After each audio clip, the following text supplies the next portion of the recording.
قل هذه سبيلي أدعو إلى الله على بصيرة أنا ومن اتبعني وسبحان الله وما أنا من المشركين. بسم الله الرحمن الرحيم. السلام عليكم ورحمة الله وبركاته. الحمد لله رب العالمين حمدا كثيرا طيبا مباركا فيه كما يحب ربنا ويرضى، ونصلي ونسلم على حبيبنا المصطفى وعلى آله وصحبه ومن تبعه واهتدى. اللهم علمنا ما ينفعنا وانفعنا بما علمتنا وارزقنا علما ينفعنا برحمتك يا أرحم الراحمين والحمد لله رب العالمين. Para ikhwah rahimani wa rahimakumullah jami'an, kesambung bacaan Kitabul Iman daripada Sahihul Bukhari rahimahullahu ta'ala, hadis ke-42.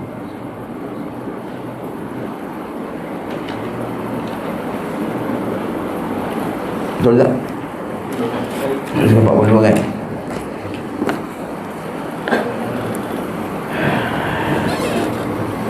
Nah. Qala al-Imam al-Bukhari rahimahullahu ta'ala bisanad muttasil ilaih, haddathana Ishaq bin Mansur qala haddathana Abdul Razzaq qala akhbarana Ma'mar an Hammam bin Munabbih an Abi Hurairah radhiyallahu anhu qala qala Rasulullah sallallahu alaihi wasallam idza ahsana ahadukum islamahu fa kullu hasanatin ya'maluha tuktabu lahu bi 'ashri amthaliha ila 700 dhi'fin wa kullu sayyi'atin ya'maluha tuktabu lahu bi mithliha. Daripada Ishaq bin Mansur An-Naisaburi. Ishaq bin Mansur ni lahir dekat Marwazi, Marf ni dekat Turkmenistan. Betul yang saya sebut dia? Turkmenistan. Marf. Kalau kita Google MERV, Marwazi. Jadi orang Arab dia panggil Marwazi, daripada bandar Marf ni dekat Turkmenistan. Dan dia meninggal dekat Naisabur. Sekarang nama dia Nishapur. Dengar pun sakit hati dengar. Asalnya Naisaburi ni sekarang dekat Iran. Tak ada dah kesan ahli sunnah kat sana.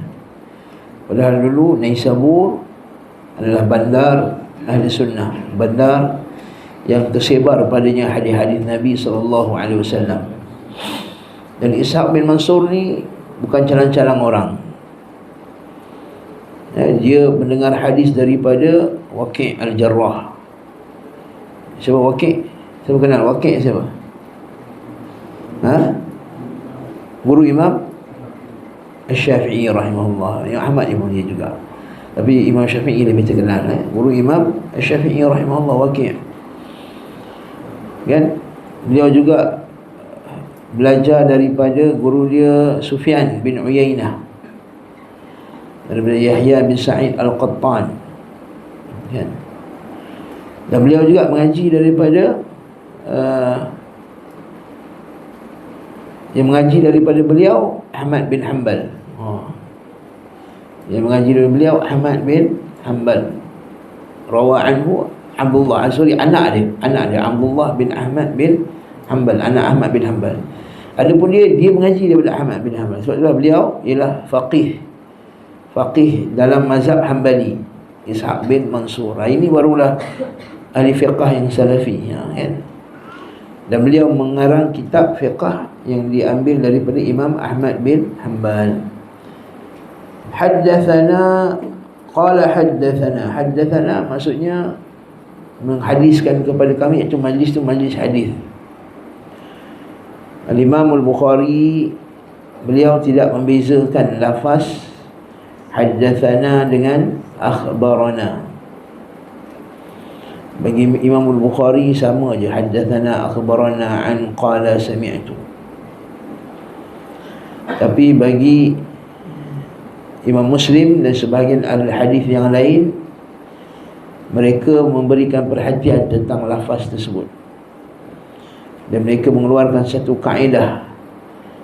Kalau lafaz dia haddathana, maksudnya dia majlis tahdis macam sekarang ni, majlis hadis.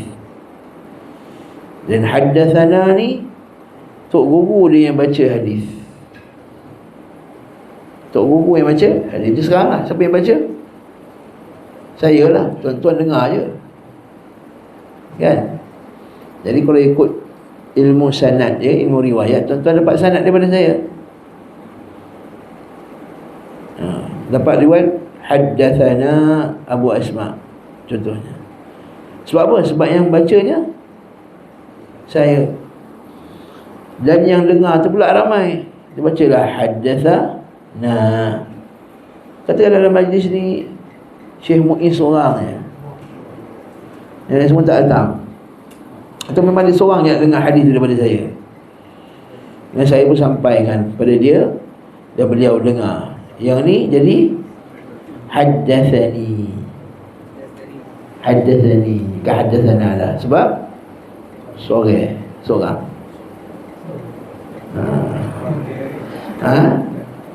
Itu nak bagi hint tau. Orang tom yam apa ni, seorang. Tak ada gurau-gurau je, mau ke kambing kan. Masya-Allah. Haddathana, kalau haddathani kan kata qala haddathana, nampak tu haddathana Abdul. Jangan tengok terjemahan dia, menyampaikan semua, mengkhabarkan. Jadi kurang power. Okay. Kalau saya terjemahkan telah menghadiskan kepada kami, kita kekalkan perkataan tu lah, supaya dia jadi satu istilah ilmiah, kan? Telah menghadiskan kepada kami. Baik. Qala hadatsana Abdul Razzaq. Abdul Razzaq ni lagi terkenal. Kita panggil Abdul Razzaq As-San'ani. Kita kena kenal nama ulama kita ni, Abdul Razzaq As-San'ani. Meninggal tahun 211 Hijriah.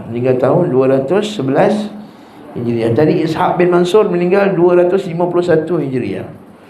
Yang ni meninggal tahun 211 Hijriah. Kan? Abdul Razzaq asalnya daripada Basrah. Kemudian beliau pergi ke Yaman untuk belajar ilmu, Dan disebabkan beliau ni sangat bagus, dia belajar daripada ulama-ulama Yaman dan ulama lain. Antaranya yang dia belajar dengan Sufyan bin Uyainah. Semua dahsyat-dahsyat ni. Dia belajar juga daripada Ma'mar bin Rashid, daripada Sufyan Ats-Tsauri. Abdul Razzaq San'ani ni, kan? Dia belajar daripada Malik bin Anas, Imam Malik rahimahullahu ta'ala, kan? Sebab sempat tak jumpa sempat. Sebab dia lahir 126 Hijriah, kan? Imam Malik meninggal 179 Hijriah. Jadi sempat belajar dengan,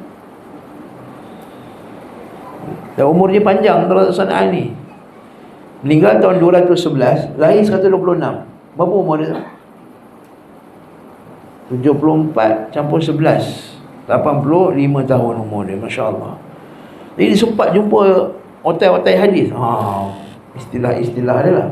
Imam Al-Auza'i, Sufyan Ats-Tsauri, Israil bin Yunus, Malik bin Anas, Ma'mar bin Rashid, Ibnu Jurayj yang masyhur, masya-Allah.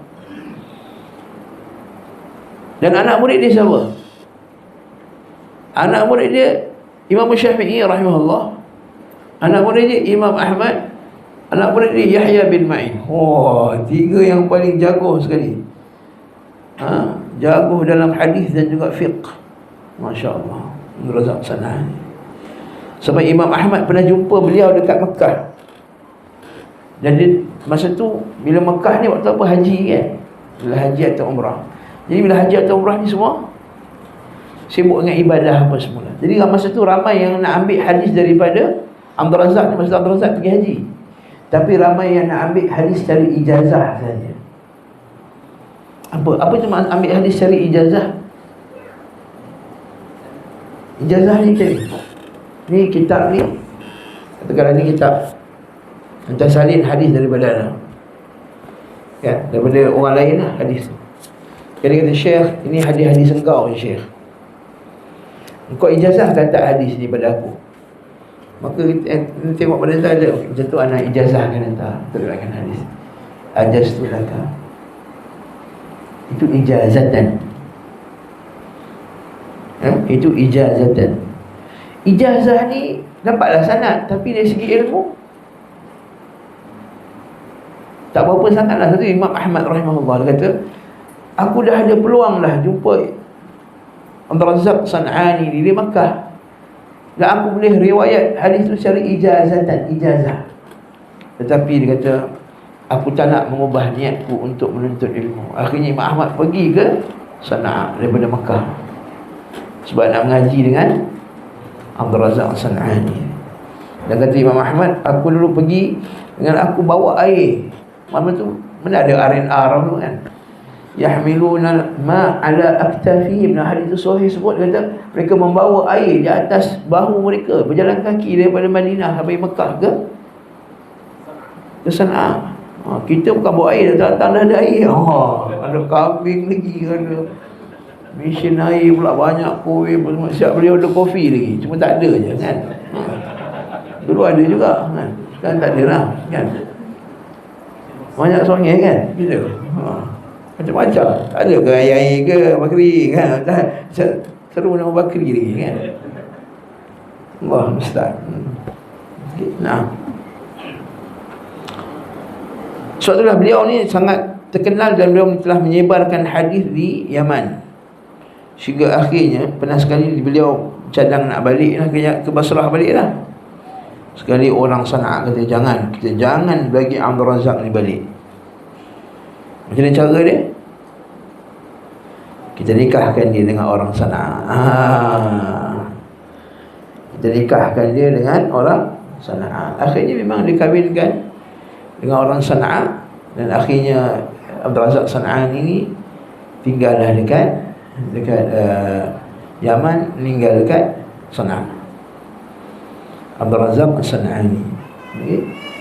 Qala, nampak situ, akhbarana Ma'mar. Akhbarana Ma'mar. Nampak tak lafaz dia lain? Akhbarana tadi haddathana.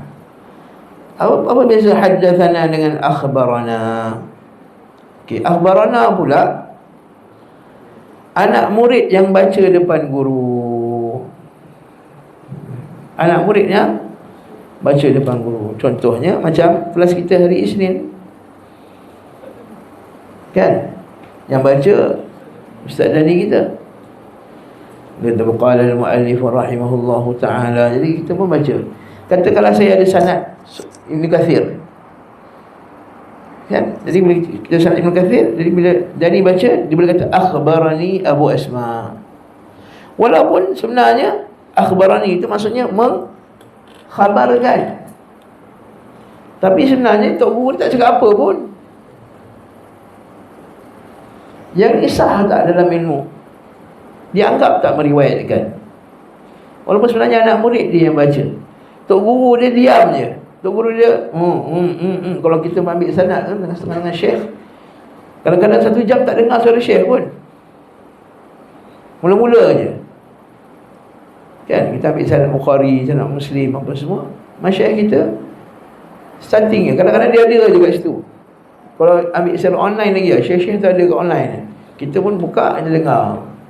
Kalau ada anak murid yang baca panjang, kalau ada sampai khatam kitab ni Sahih Bukhari, kadang-kadang tak dengar pun suara syekh. Hujung baru dengar. Yang ni sah ke riwayat macam ni? Dianggap riwayat ke? Yang ni dianggap sebagai riwayat.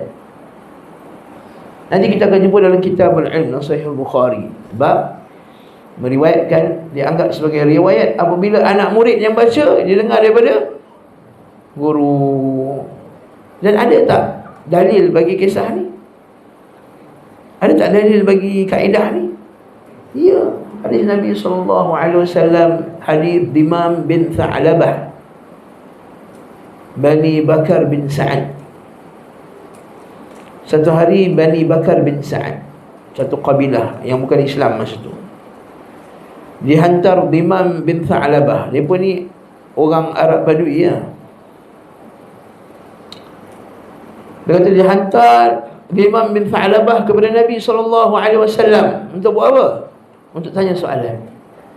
Sebab rupa-rupanya Nabi dah hantar utusan pendakwah kepada kampung mereka di Bakar bin Sa'ad, Bani Bakar bin Sa'ad. Pendakwah tu ajarkan dia berkenaan dengan tauhid, berkenaan dengan salat, berkenaan dengan zakat, berkenaan dengan puasa. Tapi mereka ni belum Islam lagi. Dia pun hantarlah Dimam.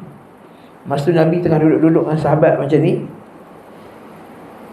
Tapi Nabi duduk bawah lah, bukan macam ni. Nabi duduk bawah dengan sahabat. Nabi tengah muttaqi macam bersandar macam ni. Dimam ni dia masuk unta kuda dia dalam masjid. Arab Badui. Siap dia ikat unta dalam masjid lagi. Fa ana kharahilatahu fil masjid. Dekat sebelah Nabi SAW. Dia kata siapa Muhammad? Masuk siapa Muhammad terus. Bila ada orang tanya macam ni, sahabat tahu ini mesti Arab Badui ya. Dia tak tahu kau ajar kau, aku bantai orang kau panggil dia. Tak. Mana Muhammad? Tu kata seorang sahabat, lelaki putih di hujung tu. Lelaki kulitnya putih yang berada di hujung. Menunjukkan bahawa Nabi ni, kalau kita dah baca dalam kitab Asy-Syama'il, Nabi ni disebut Nabi ni tidaklah putih, tidaklah hitam, tapi kepada putih lebih dekat. Nabi ni bukan putih melepak sampai boleh nampak urat-urat macam orang Rusia tu kan. Tak putih macam tu lah kan. Tak pula gelap gelita, bukan jugalah kan. Tapi dia lebih dekat kepada putih. Dia kata Ibnu Abdul Muttalib. Dia kata anta Ibnu Abdul Muttalib, engkau anak Abdul Muttalib, maksudnya cucu Abdul Muttalib. Ya, kata Nabi SAW. Dia kata Allah, dia kata inni sa'iluka wa musyaddidun 'alaika fala tujiduni atau fala tajidni. Wahai Muhammad, aku datang pada engkau ni, aku nak tanya soalan dan aku akan syadid dalam soalan aku. Ya Arab Badui. Wa inni musyaddidun 'alaika fala tajidni. Maka jangan kau marah aku. Pandai pula dia. Jadi aku nak tanya soalan yang pedas, soalan yang pedih, soalan yang syadid. Jangan marah aku. Bijasal ma badalak. Tanyalah soalan apa kamu nak tanya. Maka Allahu arsalak. Betul ke Allah yang utuskan kau? Betul. Allah betul ke Allah yang memerintahkan kita untuk solat 5 waktu sehari semalam? Kita? Ya. Allah ke yang suruh puasa bulan Ramadan? Ya. Allah ke zakat? Ya. Kemudian Dimam bin Tha'labah kata, demi Allah aku takkan tambah apa-apa. Ada tak lagi? Lebih tak illa anta tawa'am. Dengan kalau kamu dah buat benda yang sunnah. Akhirnya Dimam dapat hadis tu betul, confirm, terus dia balik. Dia dakwah kampung dia, satu kampung dia semua masuk Islam. Allahu Akbar. Satu kampung masuk Islam. Otai ni maksudnya. Memang otai betul lah. Hadis ni jadi dalil kepada para ulama bahawa, nampak tak? Nabi tak cakap apa-apa pun. Nabi tak cakap apa-apa. Dia kata betul ke ya Rasulullah, betul ke ya Rasulullah. Maksudnya disebut hadis Rasulullah tu depan Nabi SAW dan Nabi mengiktirafnya. Jadi ini dalil bahawa boleh anak murid baca. Waktu Imam Malik rahimahullah suka cara macam ni. Tapi ulama-ulama di Syam tak suka. Ni kita panggil akhbarana. Masya-Allah, tabarakallah. Hadis ilmu yang sangat detail. Akhbarana an Hammam Ma'mar, akhbarana Ma'mar bin Rashid, ulama besar juga, ulama besar Yaman. Ma'mar bin Rashid, alim kabir, belajar daripada ulama-ulama yang kibar. Antaranya Hammam bin Munabbih, Yahya bin Sa'id dan ila akhirih. An pula maksudnya daripada. An ni dia kalau yang cakap an ni ialah perawi yang dipercayai, fiqah, dan tidak terkenal melakukan mudallis, maka an dia diiktiraf. Apa ustaz cakap ni tak faham, betul tak? Mudallis ni apa benda? Mudallis ni apa dia? Sesat? Bukan. Bukan tersasut, tak. Masya Allah. Tadlis ni senang cerita lah. Kita macam sekarang ni kan, antum semua mengaji dengan anak. Contoh lah, contoh. Okey. Satu hari Abalan selalu datang kuliah saya. Tapi ada hari yang Abalan tak datang. Ada hari yang Abalan tak datang. Betul? Abang Lan ni, Pakcik Lan ni. Orang panggil pakcik lah. Tak punya abang lah. Yang panggil pakcik awal-awal kan marah pula kan. Amalan kita As-Sabahi At-Tawawi. Summa Sekam Putih. Jadi dia dengar. Cuma ada hari dia tak datang. Hari yang dia tak datang tu tak dengar lah hadis saya, betul tak? Okey. Dia pun tanyalah kepada Abi Raja kita. Dia hari Senin lepas belajar pun. Kita belajar hadis berkenaan sekian. Innamal a'malu binniyat. Kita ambil senang lah. Innamal a'malu binniyat. Hadis yang semua orang tahu. Lepas tu Abalan dapat hadis daripada siapa? Daripada saya ke? Tak, dapat daripada Raja. Tapi Abalan bila jumpa orang daripada Ustaz Abu Asma, innamal a'malu binniyat, Abalan tipu tak? Daripada Ustaz Abu Asma kata hadis innamal a'malu binniyat. Tipu ke tak tipu? Main, tipu ke tak tipu? Allah, main. Dah kena kambing, tak boleh fokus.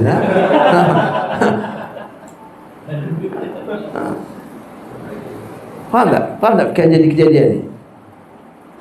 Abalan biasa datang kuliah saya. Satu hari tak datang, tak dengar pun hadis tu. Dia dengar daripada Raja. Tapi bila dia cerita kat orang, berkata guru kami Ustaz daripada, bukan berkata, dia kata daripada guru kami Ustaz Abu Asma, hadis innamal a'malu binniyat. Orang yang dengar, tipu tak tipu kalau pakai daripada? Tak tipu, memang daripada Ustaz Abu Asma pun. Cuma dia dengar direct ke tak direct? Dia dengar daripada Raja. Dan orang pula tahu Abalan ni memang mengaji dengan saya. Jadi orang sangka Abalan dengar tu direct daripada saya. Faham tak? Sebab dia selalu bersama dengan saya, jadi orang tu sangka dia dengar hadis tu daripada saya. Tapi dia pakai lafaz an, daripada. Jadi perbuatan ni dipanggil tadlis. Yang ni pun ulama hadis boleh kesan, tuan-tuan. Masya Allah, tabarakallah. Lepas tu masalah tadlis ni panggil tadlis, tadlisus isnad dia panggil. Tadlis ni cuma menakjubkan sekali macam mana ulama hadis boleh tahu mana hadis yang didengar, mana hadis tak dengar sebenarnya. Dia bentuk guru dia. Macam Abu Mikdad selalu kan, hari ni tak datang, nampak malam ni. Kan dia kata daripada Ustaz Abu Asma. Orang mesti percaya punya sebab Dia selalu mulazamah, selalu dengar lah. Tapi rupanya pun sebenarnya tak dengar daripada anak, dia dengar daripada orang lain. Ini kita panggil tadlis. Yang ni dia tak tipu. Dia sebut daripada. Cuma dia pakai lafaz yang mengelirukan orang ramai seolah-olah dia mendengar. Itu kalau jumpa. Kalau tak jumpa lagi teruk. Hidup sesamaan je. Ceraup. Tetapi nampak saya, betul tak? Tapi tak pernah dengar pula saya sekali pun. Tapi kalau dia kata daripada Abu Asma, orang percaya tak? Kalau geng-geng yang rapat ni memanglah boleh kesan. Tapi kalau orang luar kata, mungkin ada kemungkinan Raub tu jumpa anak sebab tak tahu hidup menghadap depan ni. Itu bukan tadlis dah. Itu lagi jahat. Itu panggil mursal khafi panggil. Itu lagi tak elok. Baik. Barakallahu. Adakah beriwayatkan hadis secara online muktabar? Sebagian ulama dia agak syadid, dia tak boleh. Tapi kebanyakan yang kita ambil sanad pada tahun ni, zaman ni, dia lebih terbuka lah. Macam mana?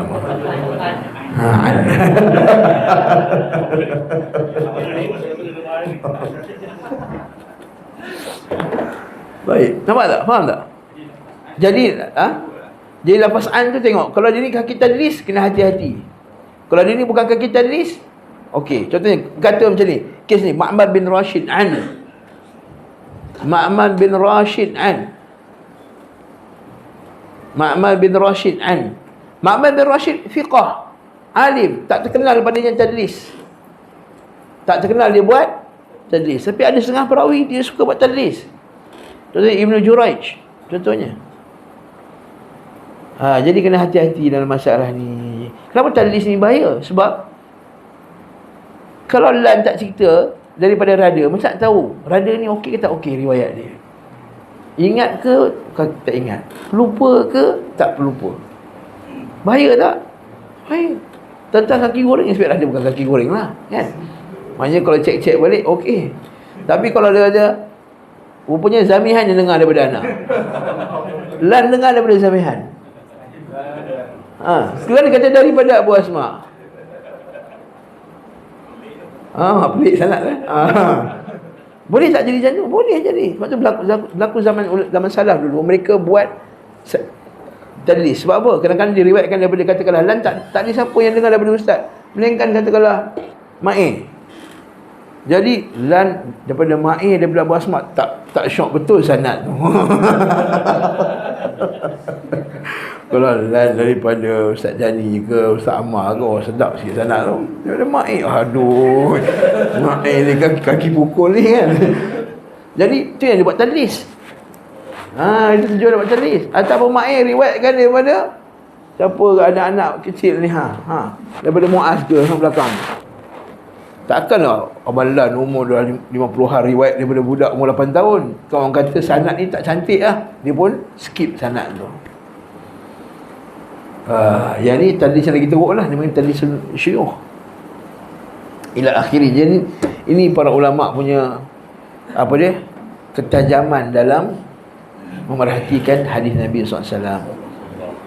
Cuma Imam Al-Bukhari dia agak lenient sikit dalam an ni. Sebab apa? Imam Bukhari dia tajam.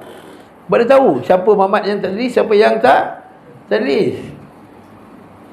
Jadi kalau riwayat an yang ada dalam Bukhari itu, insya-Allah semuanya confirm, bersambung sanadnya. Daripada Ma'mar, harap-harap fahamlah cerita saya ni, okey. Ma'mar daripada Hammam bin Munabbih, juga ulama Yaman, adik-beradik Wahab bin Munabbih. Naam, fiqah. Tabaqah yang kelima daripada Abu Hurairah. Abu Hurairah pun Yaman juga. Jadi sanad ni sanad Yamani, start daripada Abdul Razak. Sanad orang Yaman. Daripada Abdul Razak, daripada Ma'mar, daripada Hammam, Abu Hurairah orang Yaman, Ad-Dausi. Cuma dia pergi ke Madinah lah, tapi asalnya dia orang Yaman.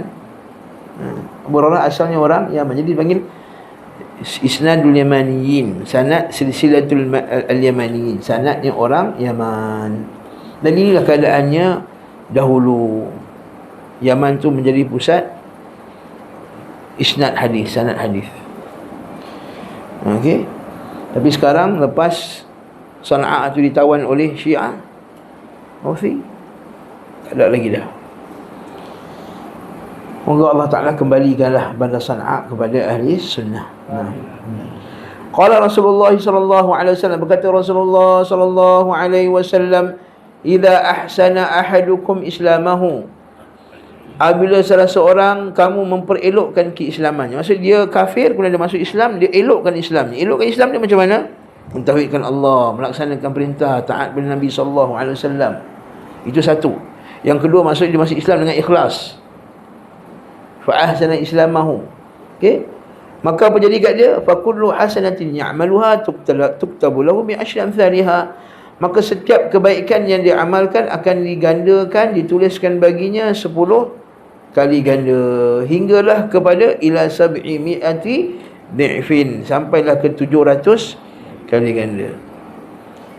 Dan boleh lebih tak? Boleh. Wallahu yudha'ifu liman yasha. Allah kata dalam Quran, Allah Ta'ala boleh tambah macam mana yang dia nak. Macam contohnya amalan apa yang infinity? Puasa, sabar, apa dia? Infak. Yang puasa Nabi kata apa? Wa ana ajzi bih. Fa innahu li wa nabi kullu amali ibni adam tuktalahu ashru bi ashri amsalha ila 700 di'fin illa saum. Semua amal soleh digandakan 10 sampai 700 illa saum, melainkan puasa. Fa innahu li, itu punya aku, wa ana ajzi bih, dan aku yang memberikannya. Begitu juga dengan pahala infak tadi, juga dengan pahala sabar. Allah Ta'ala dalam Quran, innama yuwaffas sabiruna ajrahum bighairi hisab. Sebenarnya Allah Ta'ala akan menggandakan orang yang bersabar itu bighairi hisab. Contohnya lagi orang yang murabitun, al-murabit, ar-ribat. Nabi kata ar-ribat yaumul lailah, orang yang menjaga sempadan negari Islam sehari semalam. Nabi kata siapa yang menjaga sempadan Islam, jaga askar, berjaga sehari semalam je, lepas dia balik daripada bertugas tu sehari semalam je, pahala dia bertugas tu bertulisan sampai hari kiamat. Masya Allah. Ribat yaumul lailah khairu minad dunya wa ma fiha.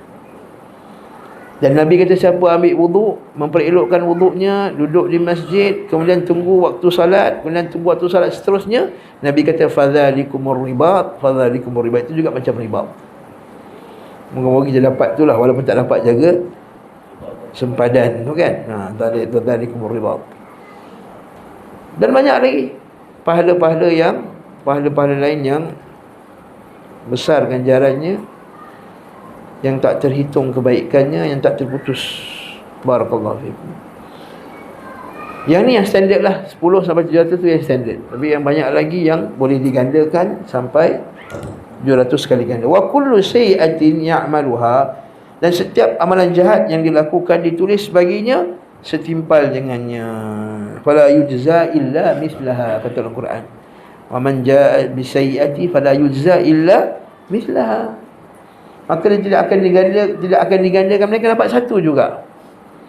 Tadi kata Syekh bin Baz rahimahullahu ta'ala, walaupun satu, kena hati-hati. Bukanlah maksud satu tu sama besar. Dia kata Syekh bin Baz, contohnya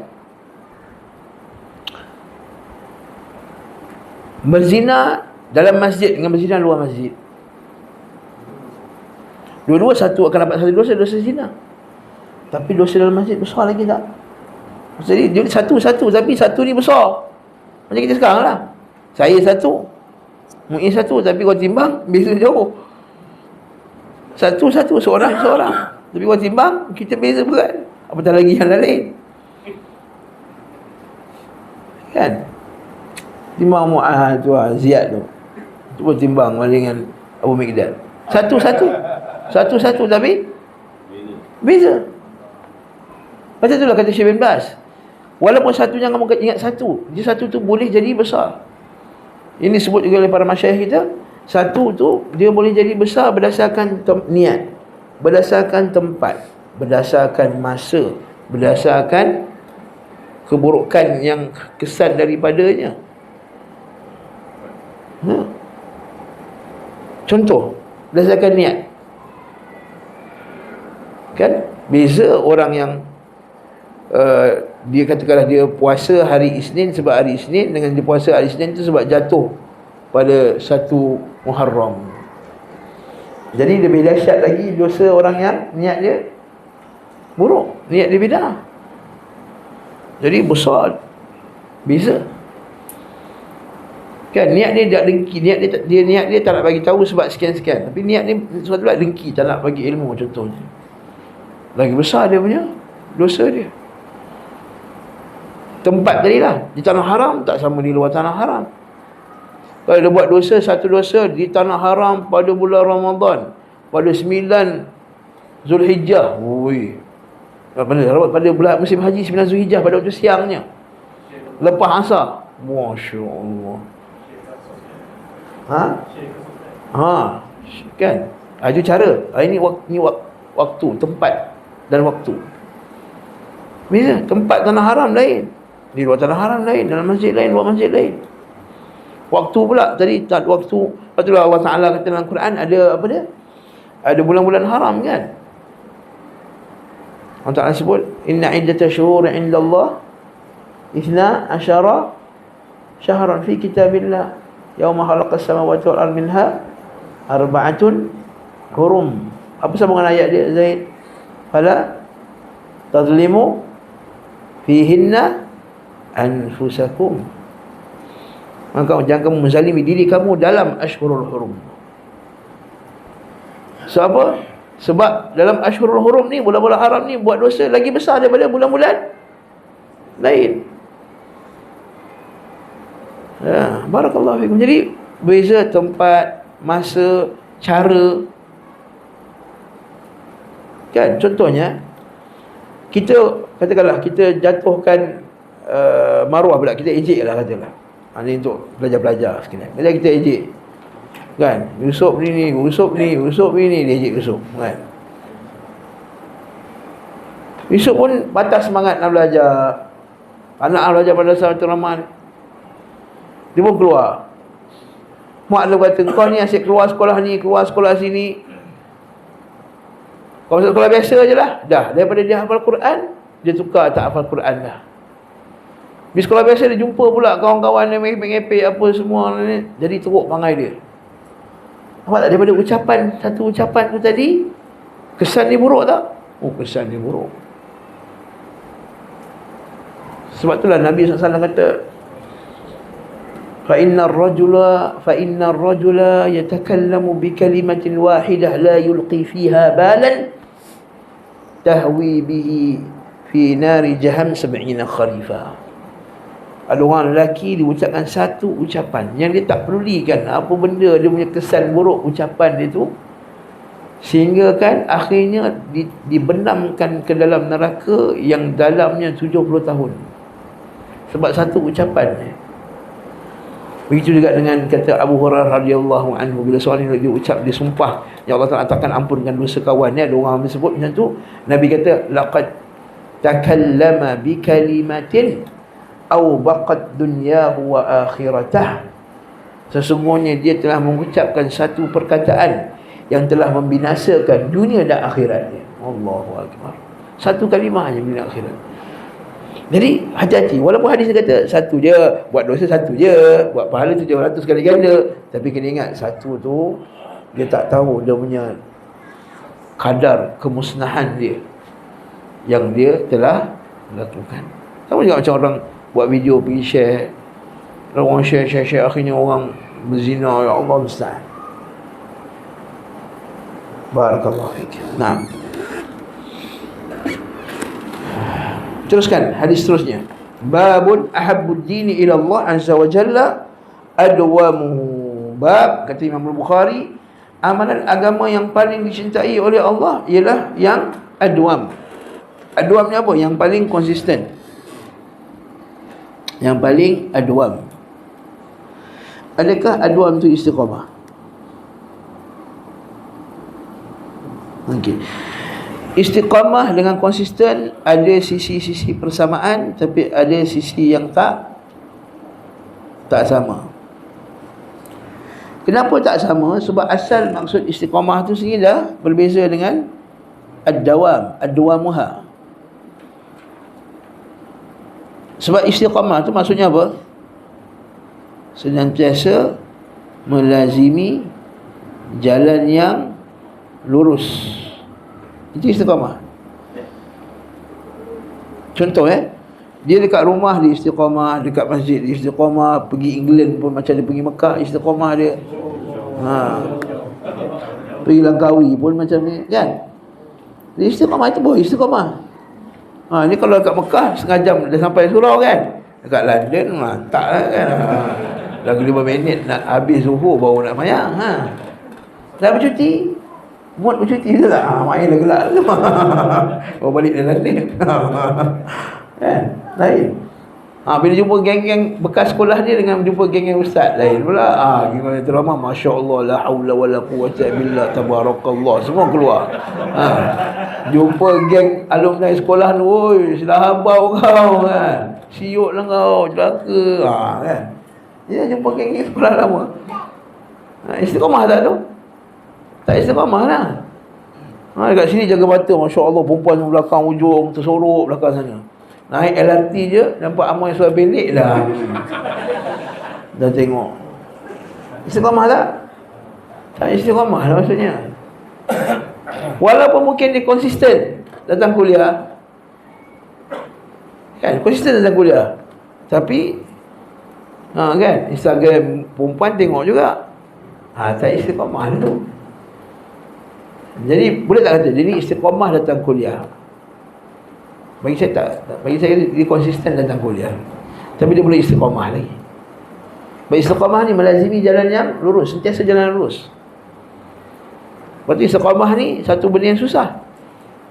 Lepas tu Sufyan bin Abdillah kata, ya Rasulullah, nasihatkan aku dengan satu nasihat yang aku tak perlu minta lain lagi dah. Maka Nabi kata, qul amantu billah thumma istaqim. Katakan aku beriman kepada Allah dan istiqamah. Itu sisi perbezaan. Sisi persamaan pula, iaitu orang istiqamah dengan perkataan ad-dua muhan, iaitu mereka sentiasa melakukannya. Jadi kita betulkan yang kita biasa. Jadi istiqamah main basikal hari Ahad tak boleh, tak betul. Tak boleh. Jadi memang istiqamah tiap malam Jumaat ni snooker. Tak jadi. Tak jadi. Tak jadi. Bukan istiqamah. Ini istiqamah betul. Hari Isnin ni mesti dia makan kat kedai Kak Mai contohnya hari Jumaat. Istiqamah makan kedai Kak Mai hari Jumaat. Itu bukan istiqamah. Itu konsisten. Itu ad-dawamuha. Lepas tu Nabi dalam hadis Nabi kata ahabul a'mal ad-dawamuha. Naam. قال حدثنا محمد بسند المتصل إلى الإمام البخاري رحمه الله تعالى قال حدثنا محمد بن مثنى قال حدثنا يحيى عن هشام قال أخبرني أبي أن عائشة أن النبي صلى الله عليه وسلم دخل عليها وعندها امرأة قال من هذه قالت فلانة تذكر من صلاتها قال مه عليكم بما تطيقون فوالله لا يمل الله حتى تملوا وكان أحب الدين إليه ما داوم عليه صاحبه. Muhammad bin Al-Muthanna menyampaikan kepada kami. Muhammad Muthanna, Masya Allah, antara perawi hadis yang Kutubus Sittah meriwayatkan daripadanya. Muhammad bin Al-Muthanna ni nampak biasa je, tapi Kutubus Sittah ambil hadis padanya. Daripada Yahya mana ni? Dalam hadis memang biasa macam ni. Jadi Yahya bin Ma'in ke Yahya, banyak Yahya.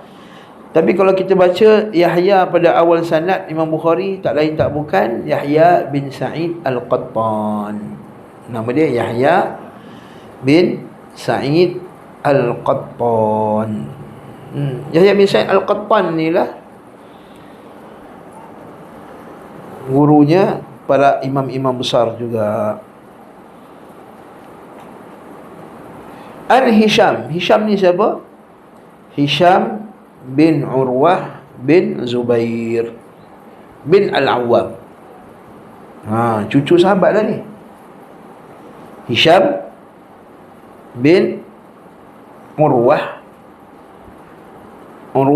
bin Zubair. Urwah bin Zubair siapa?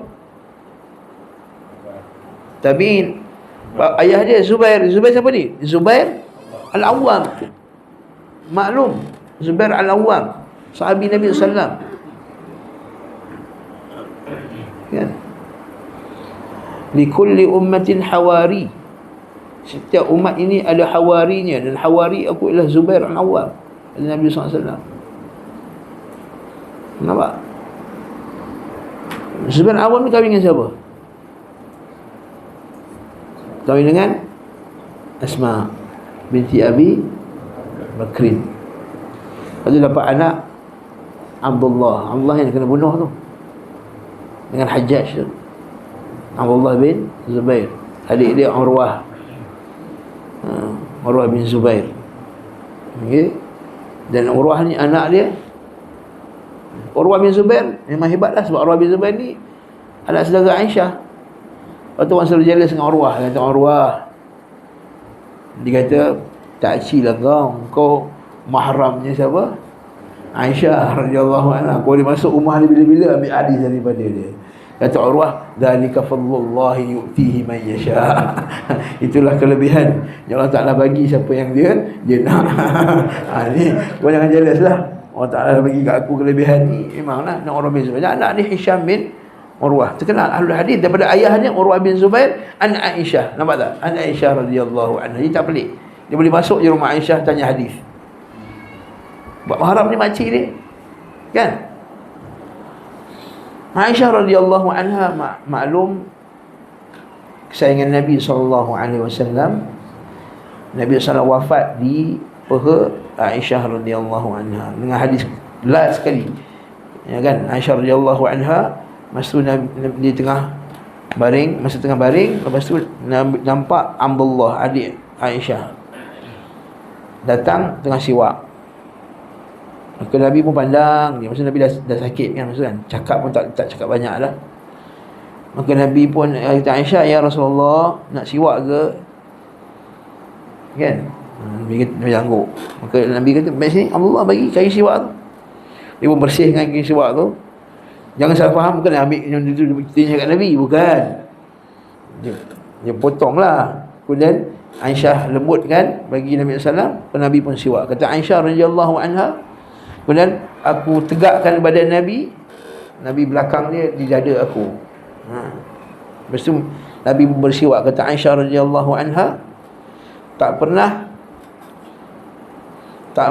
aku melihat Nabi bersiwak dengan begitu sempurna ketika kejadian. Pelajar sanawi yang ada kelas akademik pergi keluar sekarang. Nah, barakallahu fikum. Nah, nampak dia apa? Dia siwak. Kita aku tak tengok Nabi bersiwak dengan begitu sempurna. Lepas tu bila Nabi habis siwak aja, kata Aisyah, Nabi pun mula dah. Dan itu Nabi kata ilal mala'il a'la. Dan Nabi pun meninggal SAW di atas fi hijri Aisyah radhiyallahu anha, di peha Aisyah radhiyallahu anha. Jadi macam mana sang Syiah yang keji boleh mencela Aisyah radhiyallahu anha? Itu kan, sebab itulah mereka ni lebih buruk daripada anjing, seperti Faisal Tehrani apa semua ni. Wallahi lebih buruk daripada anjing. Dan seumpama dengannya lah. Masa kita pula Palestin tak tahu ni khadda'. Mereka ni penipu besar, berkhianat. Nampak tak? Iran dia hantar roket entah mana, entah tembak. Lepas tu itu yang dijadikan alasan untuk Israel sekarang Lebanon. Berapa orang sekali Israel mati dengan roket Iran? Ismail Haniyeh mati kat mana? Kau akan mati dekat Iran? Nampak? Berkhianatan yang terbesar. Kita nampak kat depan, kita pun yang bodoh-bodoh ni pun semangat tentu besar. Lepas tu lebih baik diam, lagi selamat. Diam lagi selamat ketika fitan ini. Ar-raqid khairum minal qa'id, wal qa'id khairum minal qa'im. wal qa'im khairun minal mashi, wal mashi khairun minas sa'i, wa man istashrifaha faqad tastashrifu, kata Nabi sallallahu alaihi wasallam. Dan waktu ketika fitnah macam ni, ar-raqid khairun minal qa'id, yang baring tu lagi bagus daripada duduk. Yang duduk lagi bagus daripada yang berdiri. Yang berdiri lagi bagus daripada yang berjalan. Yang berjalan lagi bagus daripada yang berlari. Sokong orang Palestin cukup lah umumnya, doa kebaikan mereka. Tapi nak sokong secara individu, kumpulan-kumpulan tertentu yang kita tahu khadda', khawanatul muslimin. Kalau kita sebut khawanatul muslimin marah. Dia khawanatul muslimin, tak perasan sangat. Apa maksud khawanah dengan ikhwan muslimin? Khawanah pengkhianat, jamak khain. Khawanatul muslimin 20,000 dah mati dah. Khawanatul muslimin, kan? Allah musta'an. Begitu, itu alat mereka je. Jadi kalau kita cakap macam ni, marah awam. Betul tak? Qala hadatsana Hisham qala Aisyah radhiyallahu anha, Aisyah radhiyallahu anha, anna Nabiy sallallahu alaihi wasallam. Nampak sanad ni haddatsana, kemudian an, kemudian qala. Nampak qala akhbarani, nampak tak? Dan sanad ni ada haddatsana, ada an, ada akhbarani, ada qala. Masya-Allah. Tak ada qala tadi, ada an. Anna Nabi sallallahu alaihi wasallam dakhala 'alaiha wa 'indaha imra'ah. Satu hari Nabi sallallahu alaihi wasallam masuk ke rumah Aisyah radhiyallahu anha, dan ketika itu ada seorang perempuan tengah beribadah. Nabi kata, siapa perempuan ni? Kata fulanah. Dia tak sebut nama. Dalil bahawa apa dia? Kita ni dalam masalah beramal soleh, kita jangan sebut nama orang lagi bagus, supaya tak hilang dia punya keikhlasan. Sebab tu kita jangan puji orang di hadapan manusia lain pada amal soleh dia, kan? Sebab tu Nabi SAW, Nabi tengok ada orang puji kawan dia depan dia, Nabi kata faqad qata'ta unuqahu, sesungguhnya kamu dah pancung leher dia. Nabi kata. Katakanlah kita puji kan, kita kata, oh, Muiz ni masya-Allah soleh, orang ni qiyamul tak tinggal. Saya saksikan tuan-tuan, saksikanlah Muiz ni. Contoh ya, Muiz. Kalau betul-betul alhamdulillah, ni cari contoh lah. Saya tak tahu, wallahi saya tak tahu. Nak tahu tanya Ustazah lah. Dia qiyamul ke tak qiyamul, nanti Ustazah. Nah, barakallahu fikum. Jadi kalau saya puji macam ni, kalau benda tu benar-benar berlaku, habis dah. Malam esok dia qiyamul dah tak ikhlas dah. Itu yang Nabi kata faqad qata'ta unuqahu, kamu dah potong leher dia. Betul, jangan puji orang amal soleh daripada depan. Puji cara main bola tak apa, puji cantik baju awak tak apa. Boleh puji dunia, puji je, tak ada masalah. Cuma jangan nampak bodek. Sebab nampak bodek pula Nabi larang juga. Satu hari ketika seorang lelaki jumpa Uthman bin Affan, dia puji Uthman bin Affan, perempuan. Uthman bin Affan kata dekat pembantu dia, kamu tahu tak, aku dengar satu hadis Nabi SAW, dia saja nak pilih orang tu, bahawa Rasulullah SAW bersabda, amarana Rasulullah SAW an nahdhuwa fi wujuhil maddahin turab, bahawa Rasulullah SAW telah memerintahkan kami untuk mencampakkan pasir ke atas muka kaki bodek ni, maddahin. Jadi ambil pasir banyak-banyak, baling kepada ahli politik ni, banyak kaki-kaki boleh, kan? Madahi, puji kan? Depan ustaz, masya-Allah, ustaz, perempuan, syekhona, belakang pona. Allah musta'an.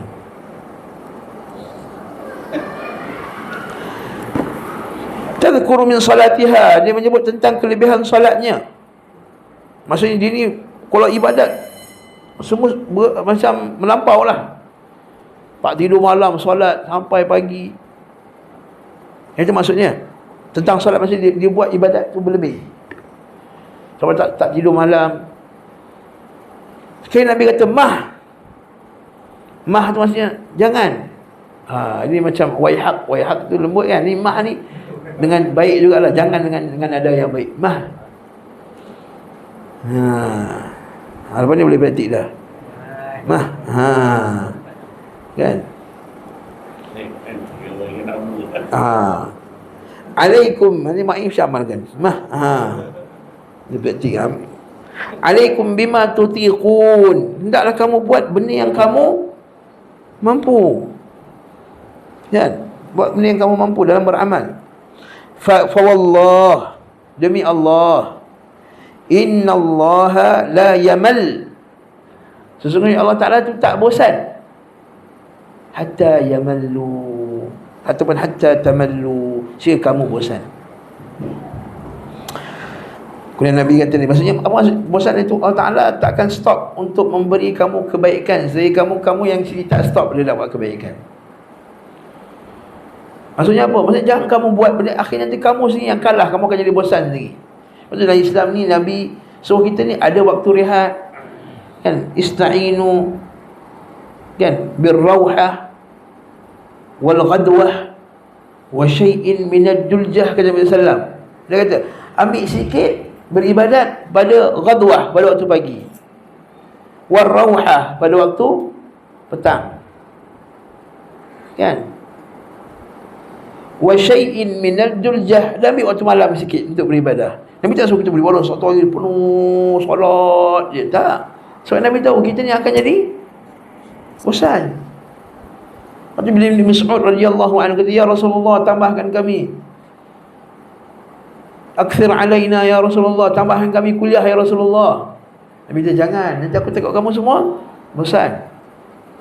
Lepas tu dalam hadis kita akan jumpa dalam Kitabul Ilm, Nabi SAW kata Ibn Mas'ud, kana Rasulullah SAW yatakhawwaluna bil mau'izati kahrahata sa'amati alaina, bahawa Nabi SAW itu selalu menselang-selangkan kuliah, takut kami jadi bosan.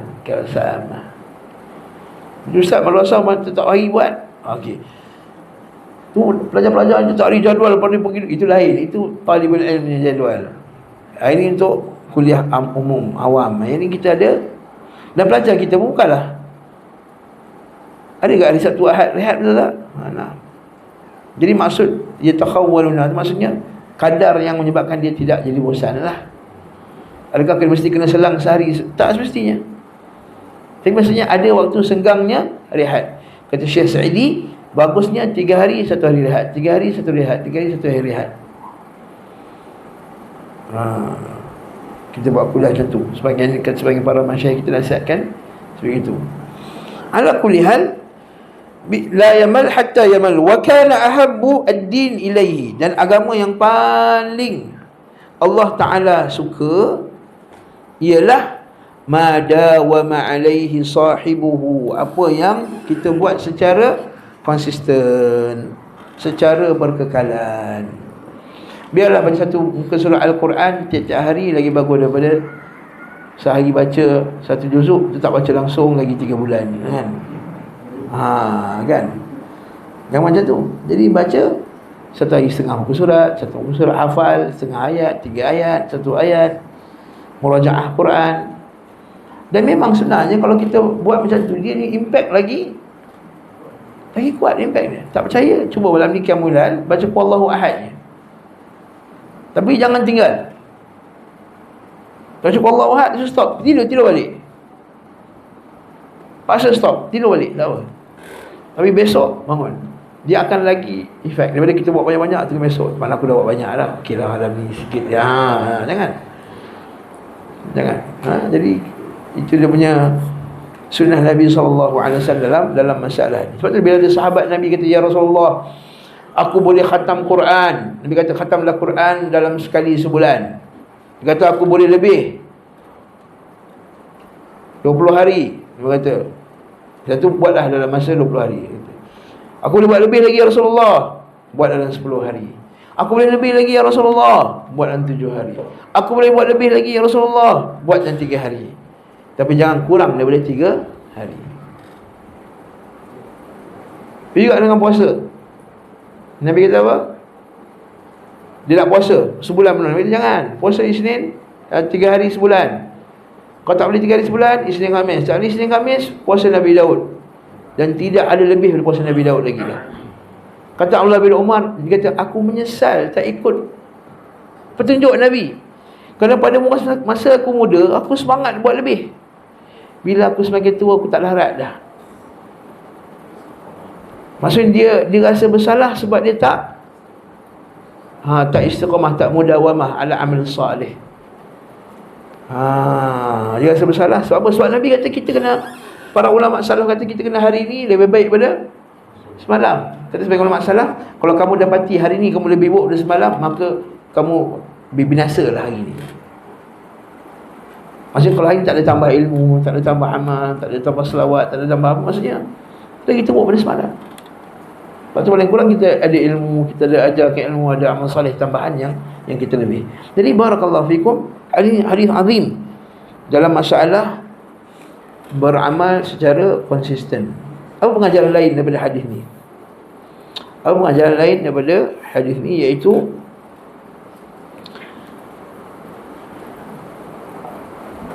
Allah Ta'ala ada sifat bosan. Okey, adakah sifat al-malal sifat Allah Ta'ala, ataupun dia daripada bab, boleh tak kita mengisbatkan sifat bosan bagi Allah, atau macam mana?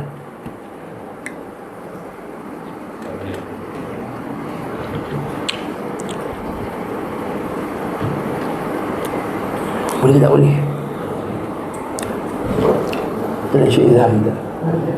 Satu benda sifat yang dia bosan, dia sifat penat. Penat? Dia jenuh lah. Marah? Marah, dia marah. Dia bukan sebab penat. Dia sebab kelakuan hamba dia yang... Jadi sifat marah, sifat bosan ni sifat kurang lah, sifat tak sempurna. Bila sifat tak sempurna tidak boleh isbat pada Allah Ta'ala. Ada pendapat lain?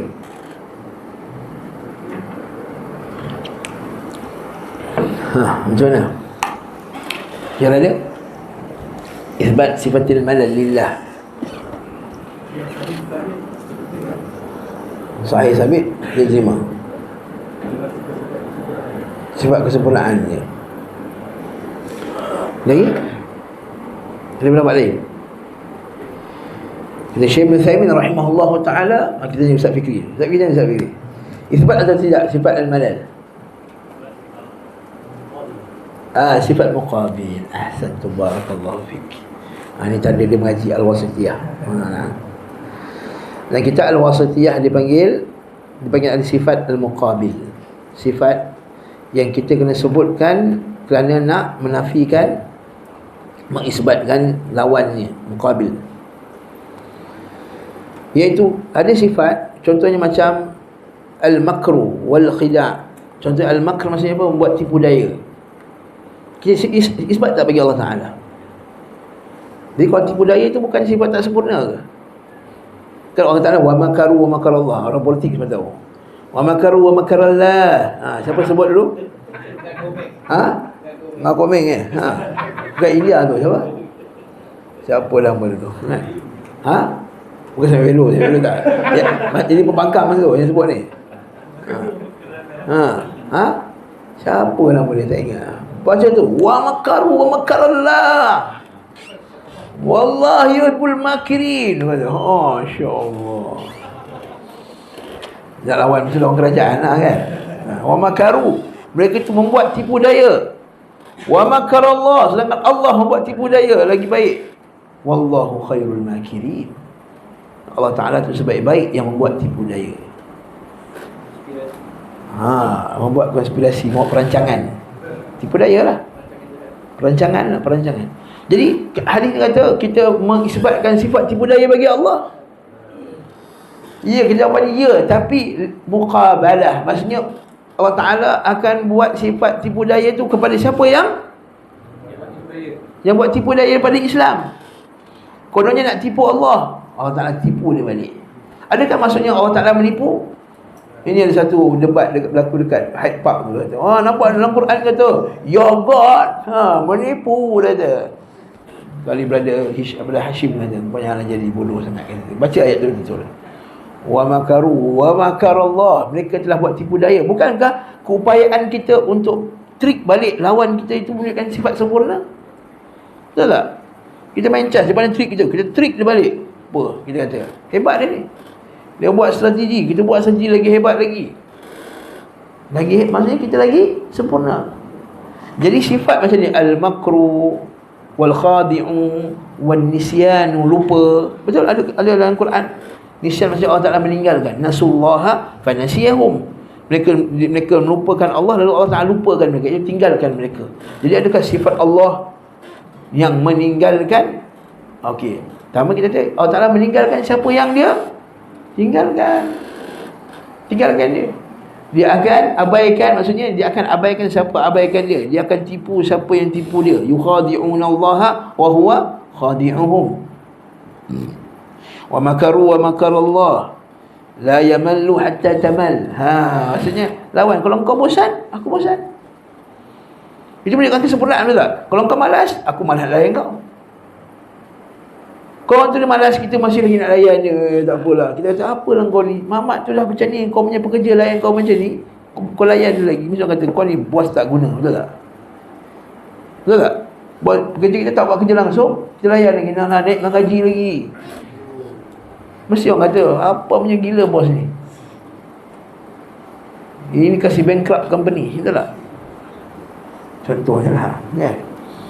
Barakallahu, ramai setahun ni. Contohnya, jadi barakallahu fi. Jadi apa dia? La yaman hatta tamallu. Maksudnya kalau engkau bersungguh-sungguh, aku pun bersungguh-sungguh. Kalau engkau malas-malas, aku pun malas. Ini sifat al-muqabalah dipanggil. Jadi ada sebahagian daripada sifat Allah yang kita isbatkan, tapi secara dipanggil muqabalah, iaitu apa dia? Untuk membalas sifat yang sama yang orang bagi kat dia, sifat lawan. Faham tak ni? Dan satu kaedah penting dalam masalah asma' sifat, dan sifat Allah tidak semestinya dijadikan nama Allah. Dia tak boleh kata nama Allah apa dia, al-malal, apa dia punya isim fa'il dia. Malal isim fa'il apa? Ma'in la haula wala quwwata. Astaghfirullahaladzim. Mumil. Al-mumil. Mumil maksud orang yang bosan. Dia tak boleh kata nama Allah Ta'ala Al-Mumil. Sebab bukan semua sifat Allah dijadikan nama. Ingat satu kaedah ni. Bukan semua sifat Allah dijadikan nama. Contohnya Allah Ta'ala ada sifat marah. Jadi boleh tak kita namakan Allah si pemarah? Kan? Tak boleh. Al-Ghadib misalnya. Allah Ta'ala kata dalam Quran, kata ghadiballahu alaihim wa la'anahum wa 'adda lahum jahannam wa sa'at masira. Ghadiballahu alaihim, Allah Ta'ala marah pada mereka. Jadi marah sifat Allah tak? Marah sifat Allah. Jadi boleh kenamakan Allah Ta'ala dengan Al-Ghadib. Ya Ghadib, ighdib 'ala al-yahud. Wahai Tuhan yang pemarah, marahlah ke atas Yahudi. Tak boleh. Bukan semua sifat dijadikan nama. Baik. Okey? Tapi semua nama ada sifat. Ahsan, tabarakallahu fik. Tapi semua nama Allah ada.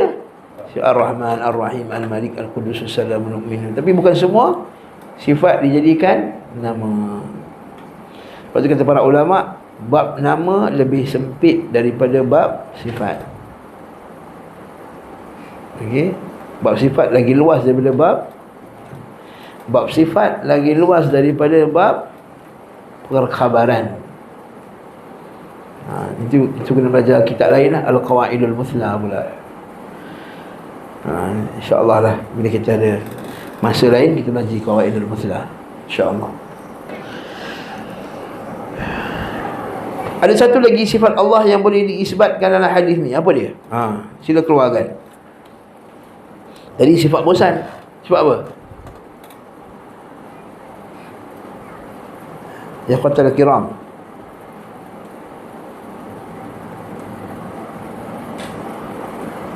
Wa kana ahabbud din ilaihi ma dawama alaihi sahibuh. Tak dapat tangkap? Iaitu sifat cinta. Nampak tak? Betul maksud dia. Sebaik-baik amalan yang dilakukan di sisi Allah. Ni sebab terjemahan dia, nampak tak? Ni sebab tu lah kita kata terjemahan ni kadang-kadang perlukan terjemahan salafi, yang 100% salafi. Nampak tak kata ahabba? Cuba tengok bahasa Arab dia, tuan-tuan. Yang mana bahasa Arab? Saya belajar bahasa Arab. Ahabba yuhibbu, maksudnya apa? Cinta. Kenapa dia terjemahkan sebaik-baik amalan? Kenapa tak terjemahkan amalan yang paling dicintai oleh Allah? Nampak tak? Sebab apa? Sebab ada sebahagian orang yang terpalit dengan virus Asy'ariyah.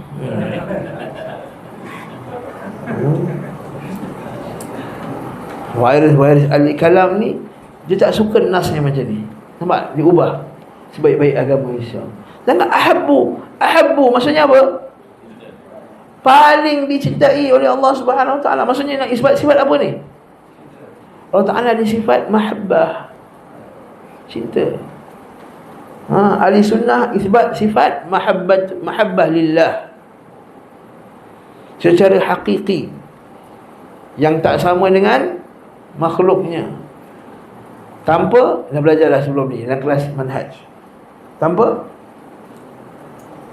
tamsilin wala takyifin wala ta'tilin wala tahrifin wala tafwid. Ingat lagi tak? Tanpa tamsil. Ya Ahmad, tanpa hamba lagi Ahmad. Apa tanpa lagi? Apa dia? Ta'til. Mana ta'til ya Ahmad? Menafikan. Wafi. Tanpa apa wafi? Tahrif. Ahsan. Tahrif tu apa ya wafi? Mengubah. Ahsan tu ya wafi. Siapa lagi ingat? Tanpa takwil atau tahrif, ubah. Tanpa tamthil, tanpa takyif. Takyif maksudnya apa? Wafi, ni Afif. Masya-Allah, bayangkan maksudnya. Takyif, kaif. Dan tanpa tafwid. Tafwid maksudnya apa? Siapa tahu? Baru belajar. Tafwid apa dia? Menjahilkan makna. Tak tahu maksudnya. Jadi kita kata sebab cinta. Yang kata Syekh Saleh Sindi, dia kata dalam perkataan cinta ni tak perlu nak diterjemahkan pun. Tak perlu nak apa? Takrifkan cinta. Tak perlu. Sebab ada setengah-setengah perkataan yang tak boleh ditakrifkan. Sebab kita semua tahu maksud dia. Betul, ahli falsafah dia suka nak peningkan kita. Takrifkan cinta tu apa? Kan susah nak tahu itu. Mailul qalb, kecenderungan hati kepada seorang. Kan kita tahu cinta. Jadi Allah Ta'ala ada sifat cinta. Ya Allah Ta'ala ada sifat cinta. Tapi cinta bagi Allah tak sama cinta dengan makhluk. Cinta makhluk lemah. Betul tak? Lepas tu Nabi kata al-aulad majbalah, mabkhalah, majhalah, mabkhalah, majbanah. Kan? Satu hari Aisyah tanya Abu Bakar As-Siddiq, siapakah orang yang paling kau sayang? Rasulullah SAW. Lagi Umar Al-Khattab. Anak kamu di mana ya ayahku? Anak kamu lepas tu. Anak aku lepas tu. So Aisyah macam kata, tak, engkau lah yang pertama sekali. Lepas tu dia kata al-aulad, kata anak-anak ni majbanah. Anak buat kita jadi pengecut. Wa mabkhalah, jadi bakhil. Wa majbanah wa mabkhalah, jadi bakhil. Majbanah wa majhalah, jadi jahil. Macam mana tu? Dulu masa tak ada anak, rajin datang kelas. Dah ada anak, tak datang kelas lah, sibuk. Nak hantar anak tuition, nak hantar apa semua. Kan? Lepas tu, masa tak ada anak, berani. Kata, siapa ustaz? Nak halang sunnah, bagi saya bantai dia. Wah. Dah kahwin, tak boleh share. Kita kena jaga masalah anak. Dulu boleh je, jom kita pergi daurah mana, hujung dunia mana-mana boleh. Sekarang tak boleh share. Anak visa tak dapat. Nah, contohnya lah kan. Inilah akhiri. Dan juga majbanah, majhalah wa bakhalah, jadi bakhil. Dulu selalu sedekah, dah ada anak tak sedekah dah. Sebab apa? Ya, untuk tuition anak lagi, yuran anak lagi. Itu jadi bakhalah. Sahih ni hadis dalam kitab Adabul Mufrad. Kenapa saya bawa hadis nak kata bahawa cinta kita melemahkan kita. Itu makna makhluk. Makhluk kalau cinta dia akan jadi lemah. Kalau cinta sebab dunia lah, dia lemah, betul tak? Liverpool kalah, sedih dia 2 hari. Kalah dengan bos maut kan. Kelab sayur je, sedih 2 hari, muka macam tu je. Kalau kawan saya tu kalah Champions League, Liverpool, 3 hari muka dia masam. Sebab kecintaan dia pada dunia. Lemah. Kan? Barakallahu fiik. Betul juga itu kalau hilang apa? Betul juga kalau sayang pun juga. Mandi dah tak basah dah. Tidur dah tak lena. Makan tidak kenyang. Bahasa mula-mula dah 10 tahun kahwin, tak ada lah kan. Lemah tak? Lemah. Hati bergetar-getar, tak stabil, cakap-cakap dah ni dah kan. Itu manusianya. Tapi adakah Allah macam tu? Na'udzubillah. Jadi ahli sunnah isbat mahabbah. Dan antara isbat dia sebut ahabbu. Ahabbu maksudnya, saya belajar bahasa Arab, dia tahu ahabba maksudnya mencintai. Tapi ahabbu ni isim tafdhil, paling disayangi. Maksudnya apa? Maksudnya sayang tu pun dia ada peringkat-peringkat. Lepas tu ahli sunnah isbat peringkat-peringkat kecintaan bagi Allah SWT, yang ahli bid'ah tak isbatkan. Sebab apa dia kata? Kalau ada peringkat-peringkat, maksudnya ada yang lebih sifat Allah banding sifat lain. Maka Allah Ta'ala tu tak boleh dia terkib, ada lebih, ada kurang, tak boleh. Dia kena semua sama je. Itu ahli bid'ah. Allahul musta'an. Jadi masalah ni mengaji dalam kitab Al-Wasitiyah dengan Hamawiyah juga, Qawaidul Muthla. Nak simple Qawaidul Muthla. InsyaAllah kita belajar ni. Barakallahu alaikum. Ahabbuddin ilaihi ma dawama alaihi sahibuhu. Apa yang sentiasa dilakukan oleh orang. Jadi istiqamah itu lebih baik. Lepas tu kata Syekhul Islam Ibn Taymiyah, karamah paling besar ialah istiqamah. Dengar ni, karamah paling besar ialah istiqamah. Lepas tu Syekhul Islam Ibn Taymiyah ada satu kitab Al-Istiqamah. Sebab apa? Sebab orang kita ni bila beramal, dia nak cari tu karamah yang pelik-pelik tu. Saya kata Syekhul Islam Ibn Taymiyah, karamah yang paling besar ialah bila istiqamah. Contohnya seperti Sabit Al-Bunani, 30 tahun tak pernah terlepas takbir yang pertama. Dia kata, aku solat jemaah 30 tahun, aku tak pernah terlepas takbir yang pertama, kecuali sekali je masa mak aku meninggal. Ini baru karamah. Ini baru karamah. Kita pakcik kat rumah kita, main jemaah tak pernah miss. Kita ni baca hadis kadang-kadang belakang, ujung, kiri, kanan, dia sama je tempat dia, tak tahu macam tu je. Ini karamah. Dia boleh khatam Quran sebulan sekali, seminggu sekali, karamah. Jadi istiqamah ialah sebesar-besar karamah. Karamah ni kemuliaan yang Allah Ta'ala bagi kita. Jadi istiqamah paling besar, sebesar-besar karamah. Itu baru dahsyat, takjub. Kan? Wallahu ta'ala alam bissawab. Yang ahabba ni maksudnya yang paling dicintai. Jadi lebih dicintai. Maksudnya lebih dicintai, paling dicintai. Jadi ada tak yang ni? Dan sabit tak ada kalimah yang lebih dicintai daripada Allah? Ada Nabi yang lebih disayangi? Ada orang yang lebih disayangi? Yes. Macam Nabi kata, Nabi menjadikan aku khullah, special berbanding orang lain. Ya Allah ya Tuhanku, Nabi kata, jadikanlah aku khalil engkau sebagaimana engkau telah jadikan Ibrahim khalil. Khalil ialah kekasih yang lebih khusus daripada Al-Habib. Lebih khusus.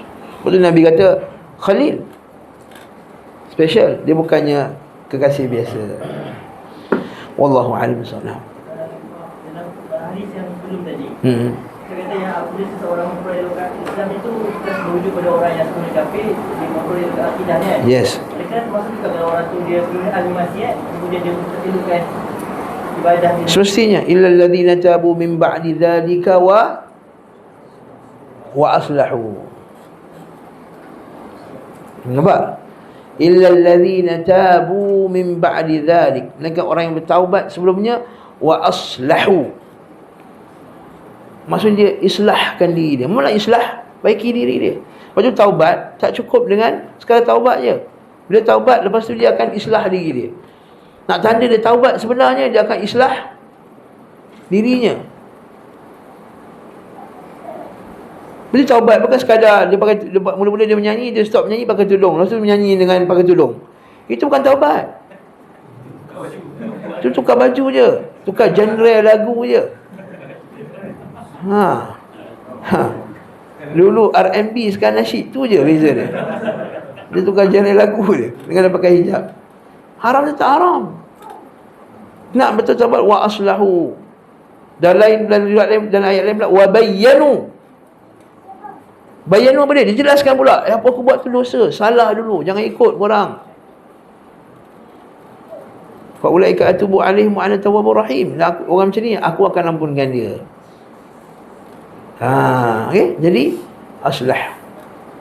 Jadi kata apa aslah, dan min islah an-nafs, antara baiki diri adalah pertama sekali nak ciri dia taubat. Pertama, al-iqbal ala Allah, dia kembali kepada Allah. Yang kedua, dia akan menyesal. Dia tak nak cerita lagi dah maksiat dia. Bukan cerita lagi. Dulu pak semua ni aku dah pergi dah. Orang pun setakat pergi satu dah berlagak, aku semua dah pergi. Nah, ini bukan tanda taubat ni. Ini tanda dia dah tua, tak larat nak pergi je. Itu je. Pasal taubat takkan cakap macam tu. Dia tak tergamak nak cakap maksiat yang dia telah lakukan. Dan faqad satarallah, Allah Ta'ala telah tutup dia, kemudian dia nak buka besar. Dan dia malu. Kan? Lepas tu al-iqbal Allah yang kedua, dia mesti belajar. Kan, macam kisah Fudal bin Iyad. Bila dia taubat, terus belajar hadis. Kan? Fudal bin Iyad taubat, belajar. Bukan taubat tu menasyid, lepas tu ambil tauliah, besok ceramah. Dapatlah tauliah jaiz. Yang mengaji tahun-tahun tak dapat tauliah jaiz. Sampai radio ngepek-ngepek, taubat sekejap, pakai selimpang, dapat tauliah jaiz. Ini syahadah. Tera'ud bid-din, main-main dengan agama. Dia sebut jaiz, tak ada masalah.